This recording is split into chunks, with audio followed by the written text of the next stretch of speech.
What's up guys, it's the Realist Rampman YouTube channel here, and I'm back with another video. Now this video is kind of about suffering.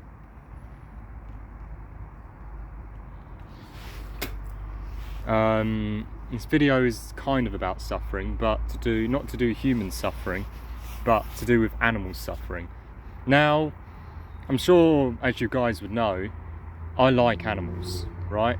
I just like animals. I prefer animals way more than humans, right? So what I'm going to talk about today is my thoughts on taking care of the environment, veganism, etc. Now, before you're asking, you prefer animals more than humans. If you look in some of my videos, I will sometimes use chicken broth. I will eat eggs if they're served in a big breakfast, or I will go out my way. I will eat chicken, you know, I eat lots of dairy. So am I a vegan? No, I'm not, and I'll tell you for why. I just enjoy the taste too much. But can I understand why someone's vegan? Yeah, I can, or vegetarian or whatever, because at the end of the day, you can't deny humans aren't just the only beings that suffer, right? They go through suffering. Animals do go through suffering as well, just maybe not to the same extent that we do, because we have larger brains. Not only have we larger brains in relative to body size out of any animal, even dolphins, elephants and chimpanzees and other intelligent animals, but we have the largest prefrontal cortex relative to body weight for our size, right? For our weight, average height, weight, etc. Unless you're 400 pounds and then you have the brain to body size of a fucking mouse, I don't know, or a cricket or whatever, right? But, you know, we're not talking about that exactly. But the whole point I'm trying to make is humans will feel more pain because we have a higher level of consciousness, right? It's not like we know God exists. We just use God as a way to tell whether God is real or not. Now, is there any evidence that God is real? Of course it's not. Why? Because our consciousness around the world is so high that we know the world is shit. You know, we're not primarily relying on primitive instincts. We have the choice to not have a child. We have the choice to not go out there and murder each other, rape each other, steal from each other, you know, outcompete each other, etc. But we still do those things. But another thing we still do is abuse animals. And like I said, I hate seeing animals getting abused, right? I know I'm not a vegan or vegetarian, so I can't 100% talk. I put my hands up because I just enjoy the taste of meat too much, right? And I'm B12 and iron deficient anyway, so it's not like supplements okay, but I've heard iron supplements are pretty bad for you. And it's very hard to get enough iron in a vegan diet, and on top of that, B12 is practically non-existent on a vegan diet. And I do supplement it, but I had so many people go on a B12 supplement and they still are B12 deficient. It's only when they start eating real foods, that's when do you know what I mean? Some people do fine with supplements, but some people don't. So I don't know to risk it. And it's as simply as one reason and one reason only. I enjoy the taste of animal foods, right? They taste good. Fried chicken, scrambled eggs, mature cheddar in a toasty. You can't beat it, right? You can't beat it. But I understand where the vegans are coming from. You know, these animals, they didn't ask to be born here. You know, they didn't ask to be factory farmed. They didn't ask to be born and then to have some ruthless hunter come around. Well, actually, hunting's ethical in that regard, because when you're going out and hunting an animal, you're taking away the animal's suffering. But when you're farming an animal, you're actually torturing it, even if it has a shorter lifespan, because the life that animal lives is going to be very painful. Sorry, I just had a bug on my hand. But at the same time,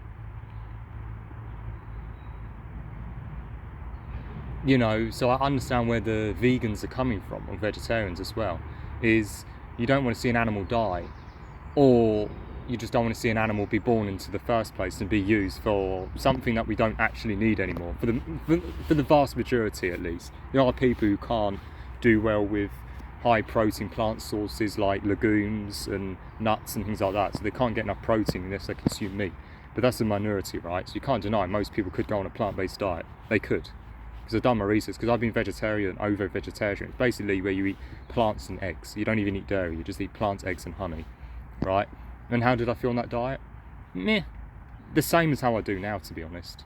Like, nothing's changed. You know, it didn't change anything. It didn't, you know what I mean? I didn't even supplement any B12 or any iron or zinc in my diet. And I still felt the exact same, right?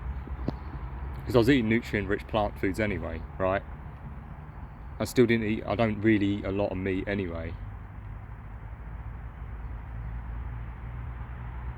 I'm just not...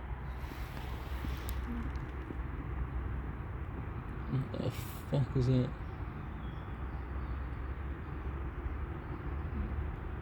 No, it's a worm. Just saw an earthworm. But yeah, like, just in general, I understand where the vegans come from. You know, when you breeding these animals, they're going to be alive for 2 years to go through a suffering of pain which they didn't ask to be in, and then they'll just get killed off, right?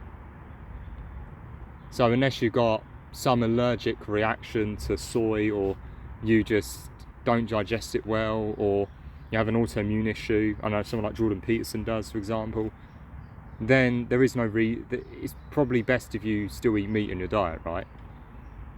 But at the same time, I do think we don't have those issues. Technically, from an ethical standpoint, there is no excuse.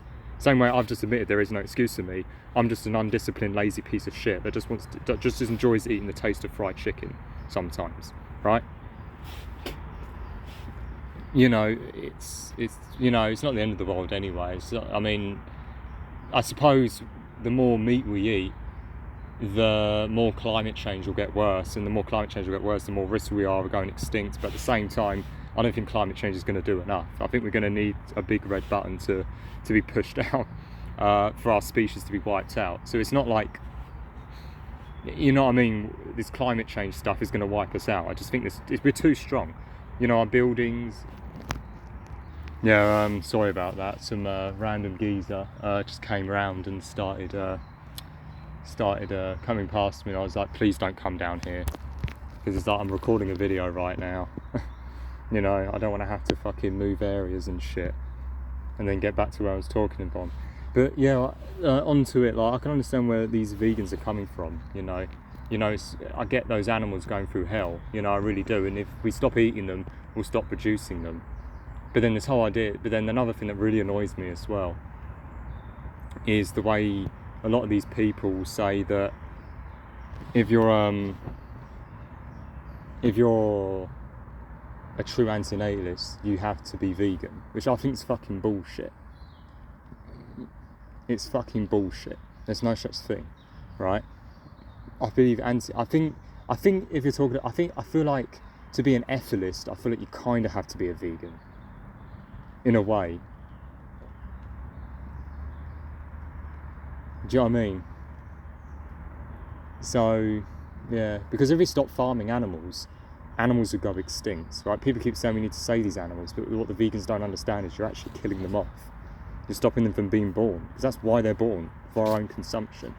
What a domestic cow is going to do, to be fair, what a domestic cow is going to do when they're out, they're going to die off, right? And that's another thing that an argument that vegans get wrong, is they think that if they stop eating them, they're saving them, and their populations are going to be healthy, and they don't have to go through the torture and shit. I'm like, unless you organically farm them, you're not going to have that, right?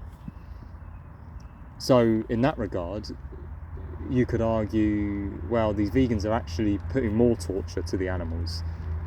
And despite, yeah, cows, pigs are more sentient than plants do feel pain too. Just not the same way that animals do, because they don't have a brain and stuff, right? Even many invertebrates, like corals and jellyfish, don't have brains. So they don't really feel much more than plants. But vast majority of animals do feel more than plants. You can't deny that. However, they still feel pain. So even when you're plucking a chive, you know, or a bit of parsley, or you're taking a bit of a carrot out of the ground, or you're digging for potatoes, those plants do feel the same pain. They just don't feel the same pain as an animal does. And veganism does have its drawbacks. Now, is it overall better for the environment? In my opinion, yes, because it uses less CO2, which I don't think is that much of a problem, to be honest. I think the CO2 is way exaggerated. Vast majority of the CO2 is natural, it just is. Only a small, very small portion of CO2 added to the atmosphere is actually made by humans. But I do believe that if we can lower that and lower the spread of global warming, or whatever we're going for, climate change or whatever, whether you believe it or not, do I believe in climate change? Yes, but I don't think it's as bad as what a lot of the media are making out, because they've been saying that we're gonna, fucking explode. The planet's gonna end in 10 years, and yet they said that 10 years ago, and look what's happened. We're still around here suffering. So, it's not as bad as I think it is. But I do agree it's a problem, and getting rid of livestock would farm that. However, there are some very bad environmental issues with farming plants, right? High protein plant foods like soybeans, etc., are usually grown in places like Asia. So you're talking about a plant that's having to fly or go on ship halfway across the world, right, just to get to a vegan's plate, compared to if you just went to a local farm and at least were vegetarian at least, and you just ate the local eggs for protein instead, right? So in a way, you are kind of doing worse. The environment was doing better at the same time. And on the other hand, unless you're buying organic or you're growing your own food, you are risking environmental harm from pesticides, right? And these pesticides, they're not nice. They poison the environment. They cause algae blooms in the waterways. We drink the pesticides. Very small traces, but still not great, and a potential concern. And yet these vegans make out like they're perfect. They make out like just because they've stopped eating steak on a Sunday, or they've stopped having fish and chips on a Friday, they suddenly think that they're doing the world a favour. The reality is they're not. They're helping it a little bit, but they're not reversing it. I mean, vast majority of the environmental issues come from big companies. They don't come from someone choosing to eat a steak. And here in the UK, for example, right, do we eat too much meat? Yes, because the amount of land that's used for meat is well over 60% in the UK. But the amount of farmland we use, which is mostly used for animal agriculture, which is at least 70% of the 60% of, so we're probably looking at about nearly 50% of all land in the UK is used for animal agriculture. There's only a third, if that, is used for plant agriculture, which is used to feed humans basically, and our pets, of course. But most people have cats and dogs. They don't have rabbits or pigs and animals that eat plants, right? So at the same time, you could, there is that argument saying, look, livestock uses too much land, uses too much water. But that doesn't mean that just because you're a vegan means you're doing the world a favour, because you're not. You're just helping a little bit, but you're not, you're not helping the species. You're still causing some harm. You're still killing insects. You're still mowing small animals over. Unless you grow it yourself, or you grow from a trusted farmer, you're not really doing enough, in my opinion. You're just not. And that's the thing that a lot of vegans get wrong. So my thoughts of veganism, in other words, is there's pros and cons to it. I'm not a vegan, and I don't think I ever will be, because I'm a lazy, undisciplined shit. I love food too much. I don't fancy every day eating fake meats and tofu and tempeh and peanut butter and fruits all the time. It's boring. Give me some fried chicken, give me some cheese, give me some fish and chips. That's the shit that I enjoy. So I don't think I ever will be vegan, but I can understand the argument for going vegan. And then on the other hand, I can understand the argument for being anti-vegan as well, where animals don't have the same pain as we do, and animals are still being killed even when these farmers are growing crops instead of animals. Where it would be for wool, where it would be for leather, where it would be for food, or for meat, or for eggs or dairy, or for honey if you want to count bees. There's that it's understandable, right? But yeah, that's my thoughts on it, to be fair. There's pros and cons to it both. Anyway, if you like this video, feel free to leave a like, subscribe if you want to, leave a comment, and thanks for 600 subscribers, by the way. It means a lot. And anyway, and yeah, and peace.